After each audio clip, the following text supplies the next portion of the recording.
pleased to have as my guest Ed Russo, who in addition to being one of the owners of Lock 50, a great new restaurant that's opened up, is also the Vice President of the Canal District Business Alliance.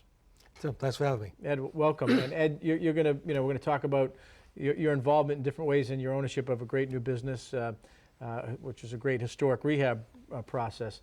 But you're also going to be part of a chamber event, traditionally the Business Expo, but this year we've renamed it, rebranded it, called Game Changers. And we're going to have a series of panels inviting the owners, investors, developers, hotel developers, people creating neat spaces and transforming Worcester's skyline. And you're going to join us on one of the panels. And looking forward to it, Tim. Thanks. Talk a little bit about hospitality, arts and entertainment, and eclectic mix. So your expertise, and as we go on in the show, people will learn why. But we're going to put up a graphic so that people can see October 14th from 7:30 a.m. till 1:30. We're going to have a series of panels and a program for people, concluding with a lunch at 12 o'clock with Cliff Rucker, who's the owner of the new Worcester Railers hockey team, is the lead owner of the 2 hockey rinks and 40,000 square feet of retail that are going into the Canal District, as well as a commercial property on Commercial Street, which has been vacant. He's going to bring a restaurant, sports tavern, and some housing. So we're excited to have Cliff Rucker, who is in word and deed a game changer, as well as the owner of a very successful Massachusetts-based business that operates across the state. But we want people to get the word out on that, Game Changers. It's GameChangersExpo.com. If people want to register, sign up, join us at the lunch. There's going to be some great discussion and panels in our panel groups about how Worcester is changing, the skyline transforming, landscapes, and my guest here today is one of those guys. So Ed, thank you for joining us again on the 14th. But I want to talk a little bit about what you've done.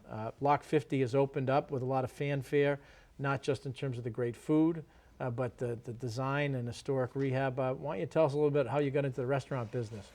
Well, I know it's a short segment, so I might not have enough time, but I'll try to make it brief. I had never had the plans to get into a restaurant business. Reality is I bought a building down on Water Street.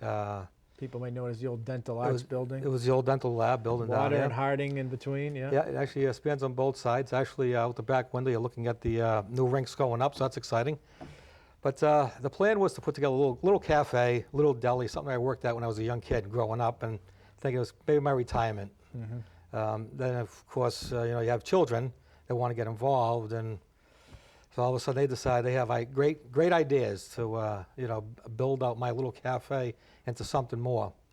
So allow it to come in. Now we're becoming a family cafe. And why don't you tell our viewers who's involved? I mean, your family. You mentioned that. Yeah. So essentially, what happened was my son got me thinking more about it and wanted to expand into something more than a cafe, like I was saying, and it blossomed, and we realized that having another business that we run, that there's no way we could do it without the assistance of my nephew Tim. Tim Russo, the chef, who actually won Worcester County's best chef just a few years ago. Right. So of course we had to bring Tim into the mix and say, hey, we need a chef, we need you to run the kitchen. And Tim is a great, on the first couple seconds, we're talking a little bit about our Voc Tech schools with Jeannie Hebert. He's a graduate of Worcester Technical High School. Yes, and he actually represented Worcester Voc for a year, but not knowing what year it was, but he actually represented Voc in the national championship. Yeah, so which was really cool. So so Timmy came on board, which was a godsend, and then we realized that we also couldn't run it. So we brought a manager up from Providence, a good friend of my son's, Tom, and he's kind of taken over the management responsibilities. So you're just there to welcome people and sign some of the checks. Write the checks. That's really what I'm there for. I say hello and write the checks. Yeah, but it's just an awesome space. I've been down there a handful of times, to eat, to grab a drink or coffee. In the morning, kind of the coffee, get something to eat, kind of, getting to the other place, then lunch, and then kind of a dinner. But a great kind of mix and historic rehab of a building, kind of bringing back the brick, the ambiance, and because of that, the Chamber, you were one of 3 Silver Hammer Awards in recognizing that historic preservation. That's got some challenges to it, doesn't it? Yeah, I had a lot of challenges. The one thing was we bought the building. I was fortunate that it was actually gutted out for me. Yeah. So that was a good thing. But going forward, I went in front of the Historics Society, Commission, yeah. the commission, Yeah. pretty much asking me what my plans were for the facade. So essentially, I went online and said, what should that building look like in 1910? Yeah. What yeah. would it look like? And I pulled up a picture, and lo and behold, it was a 2-story building with almost the exact facade that we have today. And that's what we went after. We wanted to kind of keep the look and the feel of the era.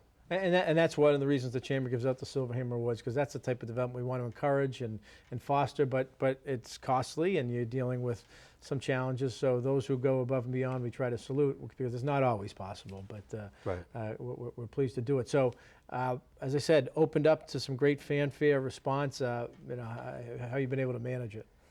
Well, it's been exciting.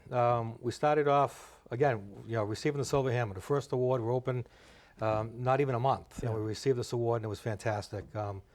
Immediately following, we went out and we were invited to a bacon and beer festival at Fenway Park. Not a chance that we're going to win, not even thinking about it. And then we go out there, the only restaurant that was invited from Central Mass. Then we went out there Bacon and beer. I love bacon it. and beer, which made no sense for us. A contemporary American restaurant going to a bacon and beer fest. And we went, and we actually showed very well for Worcester. We actually won. Right. So it was a beautiful thing to take the trophy back to Worcester. Absolutely, out of Fenway Park. Out of Fenway, so it was kind of cool. And your business, I think, is emblematic of a lot of what we're seeing, kind of the organic kind of growth commitment to in the Canal District. You're part of the Canal District Business Alliance.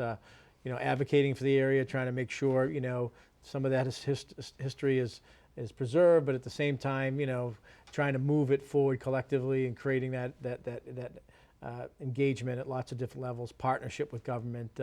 So you're the vice president. So that creates some work in and of itself. Yeah, it does, Tim. It's been exciting. Again, we put the restaurant in the Canal District. Therefore, we're committed now to the Canal District. We want it to succeed, but we want the whole district to succeed. There's been movements over the years to bring water to the canal and do different things, and so my role is what can we do today, really, to enhance the area to continue going. It's been organically grown over the years, and they've done tremendous things in the area. But we do need to take it to the next step. Right. And with growth becomes a whole set of challenges, activity, and some of that, is positive. Sometimes it's not. But, people working together and trying to come up with solutions is the way you keep the momentum going. Well, that's it. And then the other big thing now is with the ice rink coming down there. Right. I mean, it just steps it right up, and it gets us all closer together to do more things. Right. And the Union Station and some of the redevelopment, Osgood Bradley, so you're seeing more housing, which adds opportunities for businesses, both Right. whether it be places like the Crompton Collective or your shop, some of the other restaurants, kind of creates that activity. And it's amazing to see how far the district's come in 20 years or so, and people kind of dismissed it as kind of a forgotten place or a place Right. that could never have the renaissance that it's had. So good stuff. Yeah, it's all good. It's all good. The Canal District, I'll tell you, very very happy to be there. And part of the city. Part of the city. Yeah. As you kind of, we got 1 minute left. As you kind of see the restaurant scene in Worcester, it's got us great acclaim. I mean, obviously you're competing at Fenway Park, but recently the Boston Globe did a very positive article about all of the restaurant scene in Worcester. I mean, living it with your family and your nephew, your son. What do you see the restaurant?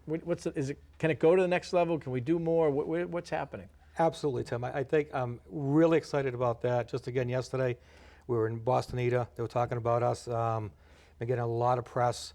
And not to take away from the restaurants that are here in the city already. There's a few new ones, one being ourselves, bringing newer style dining to the city, Yeah.